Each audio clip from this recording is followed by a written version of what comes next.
Hi friends, welcome to our YouTube channel AB study point. आज हम यहाँ GK GS के 25 इंपॉर्टेंट MCQs लगाएंगे जो कि आपकी आगामी परीक्षाओं की दृष्टि से अत्यंत महत्वपूर्ण है। तो आइए अपने वीडियो की शुरुआत करते हैं। ये रहा पहला क्वेश्चन आपकी स्क्रीन पर। प्राचीनतम साहित्य ऋग्वेद के किस मंडल में चारों वर्णों का परिचय प्राप्त होता है? आपको बताना है कि प्राचीनतम साहित्य ऋग्वेद के किस मंडल में चारों वर्णों का परिचय प्राप्त होता है। 8वें मंडल, 10वें मंडल, चौथा मंडल, 7वां मंडल। तो आपका सही ऑप्शन बी हो जाएगा, 10वें मंडल। ऋग्वेद के 10वें मंडल के पुरुष सूक्त में चारों वर्णों ब्राह्मण, क्षत्रिय, वैश्य तथा शूद्र का वर्णन प्राप्त होता है। चलिए चलते हैं हम अपने नेक्स्ट क्वेश्चन पर। कभी कभी समाचार में रहने वाला गाडगिल समिति रिपोर्ट और कस्तूरी रंगन समिति रिपोर्ट किससे संबंधित है? संवैधानिक सुधारों में, गंगा कार्य योजना में, नदियों को जोड़ने में या पश्चिमी घाट के संरक्षण से? तो यहाँ आपका ऑप्शन नंबर डी पश्चिमी घाटों के संरक्षण से सही विकल्प हो जाएगा।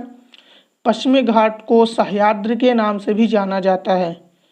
यह पश्चिम में अरब सागर के तट पर विस्तृत है या ताप्ती नदी के मुहाने से लेकर केरल राज्य तक विस्तृत है? चलिए चलते हैं अपने नेक्स्ट क्वेश्चन पर। असहयोग आंदोलन शुरू करने के समय भारत के वायसराय कौन थे? आपको बताना है कि असहयोग आंदोलन जब शुरू हुआ तो भारत का वायसराय कौन था? Lord Hastings, Lord Canning, Lord Dalhousie या लॉर्ड चेम्सफोर्ड? तो आपका सही ऑप्शन नंबर डी हो जाएगा, लॉर्ड चेम्सफोर्ड। लॉर्ड चेम्सफोर्ड ही असहयोग आंदोलन शुरू करने के समय भारत के वायसराय थे।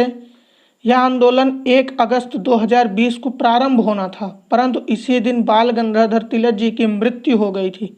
आपने लॉर्ड चेम्सफोर्ड का नाम 1919 के मॉन्टेग्यू चेम्सफोर्ड सुधार में भी सुना होगा। उस समय चेम्सफोर्ड भारत के गवर्नर जनरल थे और मॉन्टेग्यू भारत सचिव थे। चलिए चलते हैं अपने नेक्स्ट क्वेश्चन पर। भारत मुसलमानों के पृथक राज्य के लिए पाकिस्तान शब्द का प्रयोग सबसे पहले निम्न में से किसने किया था? आपको बताना है कि मुसलमानों के लिए पृथक राज्य के लिए पाकिस्तान शब्द का प्रयोग किसने किया था? सर मोहम्मद इकबाल, सर आगा खां, MA जिन्ना या चौधरी रहमत अली? तो यहाँ आपका ऑप्शन नंबर डी चौधरी रहमत अली सही हो जाएगा। चौधरी रहमत अली कैम्ब्रिज विश्वविद्यालय के छात्र थे। 1933 में इन्होंने एक पंपलेट के द्वारा इस नाम को सुझाया था। 1940 को लाहौर के मिंटो पार्क, जिसे अब इकबाल पार्क के नाम से जाना जाता है, वहां आयोजित मुस्लिम लीग के अधिवेशन में इस नाम को मान्यता प्राप्त हो गई। चलिए चलते हैं अपने नेक्स्ट क्वेश्चन पर। निम्नलिखित में से कौन सी एक समिति पंचायती राज संस्था से संबंधित नहीं है? यहाँ आपको ध्यान देना है कि बताया जा रहा है कौन समिति पंचायती राज से संबंधित नहीं है। PVN राव समिति, LM सिंघवी समिति, अशोक मेहता समिति या बलवंत राय मेहता समिति? यहाँ आपका option number A PVN Rao समिति हो जाएगा। PVN राव समिति पंचायती राज व्यवस्था से बिल्कुल संबंधित नहीं है। बाकी ऑप्शन हम आपको बता दें तो बलवंत राय मेहता समिति 1957 में गठित की गई थी, जिसने त्रिस्तरीय पंचायत की सिफारिश की थी। फिर अशोक मेहता समिति यह 1977 में गठित की गई थी, इसने द्विस्तरीय पंचायत की सिफारिश की थी। और फिर LM सिंघवी समिति 1986 में गठित की गई थी। चलिए चलते हैं अपने नेक्स्ट क्वेश्चन पर। ब्रह्मपुत्र नदी का बहाव क्षेत्र है। आपको बताना है कि ब्रह्मपुत्र नदी किन किन देशों से बहती है? तिब्बत बांग्लादेश भारत, भारत चीन बांग्लादेश तिब्बत, बांग्लादेश पश्चिम बंगाल भूटान नेपाल, बांग्लादेश पश्चिम बंगाल भूटान नेपाल? तो यहाँ पर आपका सही ऑप्शन नंबर ए हो जाएगा, तिब्बत, बांग्लादेश और भारत। या जो ब्रह्मपुत्र नदी है यह मानसरोवर झील से चेमायुंडुन नामक ग्लेशियर से निकलती है। तिब्बत में इसे हम सांगपो के नाम से जानते हैं, भारत में इसे हम बांग्लादेश के नाम से जानते हैं, और भारत में इसे ब्रह्मपुत्र के नाम से जानते हैं और बांग्लादेश में इसे जमुना के नाम से जानते हैं। ब्रह्मपुत्र की कुछ प्रमुख सहायक नदियां हैं जैसे दिबांग, लोहित, तीस्ता, सुबनसिरी, धनसिरी इत्यादि। चलिए चलते हैं अपने नेक्स्ट क्वेश्चन पर। कौन सा संगठन रेड डाटा बुक का प्रकाशन करता है? रेड डाटा बुक का प्रकाशन करने वाला संगठन कौन सा है? IUCN, WWF, UNEP या यूनेस्को? तो आपका सही ऑप्शन नंबर ए हो जाएगा IUCN। IUCN का फुल फॉर्म होता है international union for conservation of nature. इसकी स्थापना 5 अक्टूबर 1948 को फॉन्टेनब्लेउ फ्रांस में हुई थी, जबकि इसका मुख्यालय ग्लैंड स्विट्जरलैंड में है। चलिए चलते हैं अपने नेक्स्ट क्वेश्चन पर। नवीनतम राष्ट्र बाघ गणना में 526 बाघों की संख्या के साथ कर्नाटक को पीछे करके प्रथम स्थान पर निम्न में से कौन सा राज्य हो गया है? मध्य प्रदेश, उत्तराखंड, महाराष्ट्र या तमिलनाडु? तो आपका सही ऑप्शन नंबर ए हो जाएगा मध्य प्रदेश। मध्य प्रदेश में ही 526 बाघ हैं, जिसने कर्नाटक को पीछे करके प्रथम स्थान हासिल किया है। आपको हम बता दें कि भारत में प्रोजेक्ट टाइगर की शुरुआत 7 अप्रैल 1973 को हुई थी। तब से यह हमारा राष्ट्रीय पशु बन गया है। इसके पहले 1972 तक शेर हमारा राष्ट्रीय पशु हुआ करता था। चलिए चलते हम अपने नेक्स्ट क्वेश्चन पर। अभी हाल ही में दूरदर्शन की किस एंकर का निधन हो गया है? आपको बताना है दूरदर्शन की किस एंकर का निधन हो गया है। सलमा सुल्तान, नीलम शर्मा, परवीना एजाज या नीति रविंद्रन? तो आपका सही option number B Neelam Sharma हो जाएगा। नीलम शर्मा का हाल ही में निधन हो गया है। आपको हम बता दें कि दूरदर्शन की स्थापना 15 सितंबर 1959 ईस्वी को हुई थी। इसकी स्थापना समय इसका मुख्यालय नई दिल्ली था। चलिए चलते हैं अपने नेक्स्ट क्वेश्चन पर। भारतीय वनस्पति शोधकर्ताओं ने किस राज्य में ड्रैकना कैम्बोडियन वृक्ष की खोज की जो लाल रंग स्रावित करता है? आपका ऑप्शन है बिहार, मणिपुर, असम या मध्य प्रदेश? तो आपका सही ऑप्शन नंबर सी असम हो जाएगा। असम की राजधानी दिसपुर है। आपको हम बता दें कि असम राज्य में ही बहने वाली नदी ब्रह्मपुत्र में विश्व का सबसे बड़ा नदी द्वीप माजुली स्थित है, जिसे असम राज्य ने जिला का दर्जा दिया है। चलिए चलते हैं अपने नेक्स्ट क्वेश्चन पर। आनंद विवाह मुख्यतः किस समुदाय में प्रचलित है? आनंद विवाह किस समुदाय में प्रचलित है? आपको बताना है जैन, सिख, पारसी या शैव?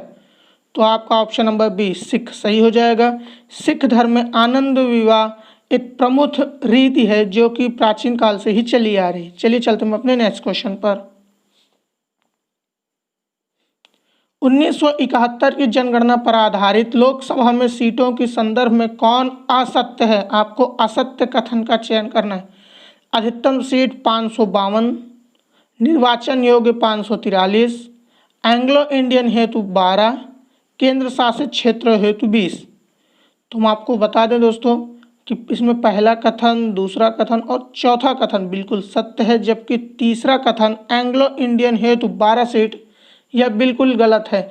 आपको हम बता दें कि अनुच्छेद 331 के तहत राष्ट्रपति को लोकसभा में 2 एंग्लो इंडियन को मनोनीत करने का अधिकार है। तो यहाँ पर 12 नहीं 2 होना चाहिए था दोस्तों। और आपको हम बता दें कि अनुच्छेद 333 के तहत राज्यपाल को भी अपने राज्य की विधानसभा में 1 एंग्लो इंडियन को मनोनीत करने की शक्ति प्राप्त है। उदाहरण के लिए उत्तर प्रदेश। चलिए चलते हैं अपने नेक्स्ट क्वेश्चन पर। ग्रामीण क्षेत्रों में किस प्रकार के व्यवसायों की प्रधानता रहती है? प्राथमिक, द्वितीयक, तृतीयक या चतुर्थक? तो आपका यहाँ सही ऑप्शन नंबर ए हो जाएगा प्राथमिक। प्राथमिक उद्योग में मुख्यतः कृषि आता है। चलिए चलते हैं अपने नेक्स्ट क्वेश्चन पर। बौद्ध ग्रंथ मिलिंद पन्हों किस यवन शासक पर प्रकाश डालता है? आपको बताना है कि मिलिंद पन्हों किस यवन शासक पर प्रकाश डालता है। डायोडोरस सेकंड, ड्रीमेटियस, मिनेंडर या स्ट्रेटो फर्स्ट? तो आपको हम बता दें कि आपका सही ऑप्शन नंबर सी मिनेंडर हो जाएगा। मिनेंडर पर ही मिलिंद पन्हों लिखा गया है। मिलिंद पन्हों का अर्थ होता है मिलिंद का प्रश्न। मिनेंडर को भारतीय भाषा में मिलिंद कहा जाता था। यह बौद्ध भिक्षु नागसेन और यवन राजा मिलिंद के मध्य संवाद का इसमें वर्णन किया गया है। चलिए चलते हैं अपने नेक्स्ट क्वेश्चन पर। किस शहर को अभी हाल ही में यूनेस्को की सूची में शामिल किया गया है? जयपुर, जोधपुर, चंडीगढ़ या मुंबई? तो यहाँ आपका सही ऑप्शन नंबर ए जयपुर हो जाएगा। जयपुर को यूनेस्को ने हाल ही में अपनी सूची में शामिल किया है। जयपुर राजस्थान की राजधानी है। इसे हम गुलाबी शहर के नाम से भी जानते हैं। और यूनेस्को की स्थापना 16 नवंबर 1945 को यूनाइटेड किंगडम के लंदन में हुआ था। इसका मुख्यालय फ्रांस के पेरिस में स्थित है। चलिए चलते हैं अपने नेक्स्ट क्वेश्चन पर। निम्न में कौन सा रसायन कृत्रिम वर्षा में प्रयोग किया जाता है? कृत्रिम वर्षा कराने के लिए किस रसायन का प्रयोग होता है, यही आपको बताना है। Silver iodide, potassium chlorate, calcium carbonate या जिंक ऑक्साइड। तो यहाँ आपका option number A silver iodide सही विकल्प हो जाएगा। सिल्वर आयोडाइड से ही कृत्रिम वर्षा कराई जाती है। इसके अतिरिक्त शुष्क बर्फ यानी ठोस कार्बन डाइऑक्साइड से भी कृत्रिम वर्षा कराई जाती है। चलिए चलते हैं अपने नेक्स्ट क्वेश्चन पर। भारतीय वैज्ञानिकों द्वारा विकसित सुपर कंप्यूटर का क्या नाम है? परम, सुपर 301, सिद्धार्थ या ब्लू जीन। तो यहाँ आपका सही विकल्प ए हो जाएगा परम। परम 8000 ही भारतीय द्वारा विकसित प्रथम सुपर कंप्यूटर था। चलिए चलते हैं अपने नेक्स्ट क्वेश्चन पर।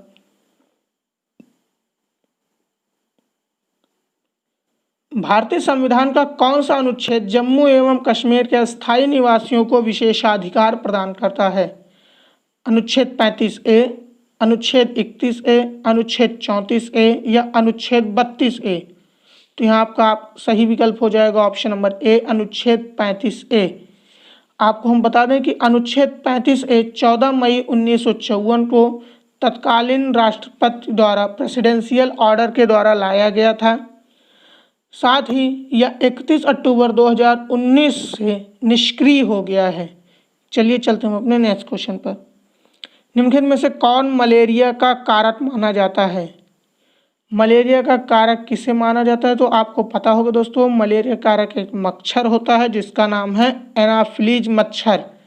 एनाफिलीज मच्छर जो कि एनाफिलीज मादा मच्छर होती है या प्लाज्मोडियम की वाहक होती है, इसलिए हमें इससे मलेरिया हो जाता है। चलिए चलते हैं अपने नेक्स्ट क्वेश्चन पर।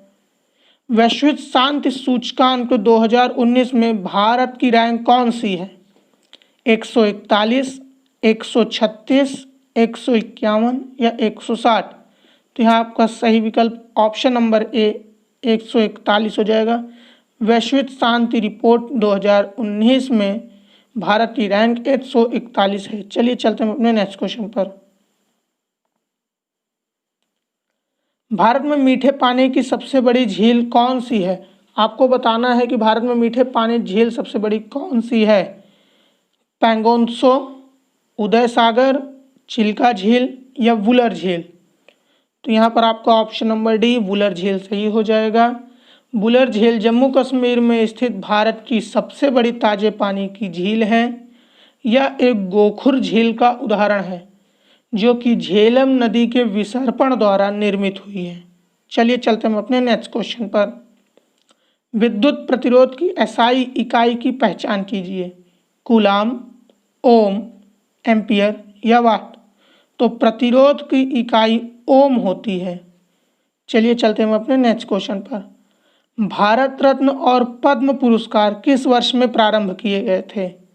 1968, 1954, 1954 फिर से क्वेश्चन रिपीट हो गया है, 1958। तो यहाँ पर ऑप्शन नंबर बी 1954 सही विकल्प होगा।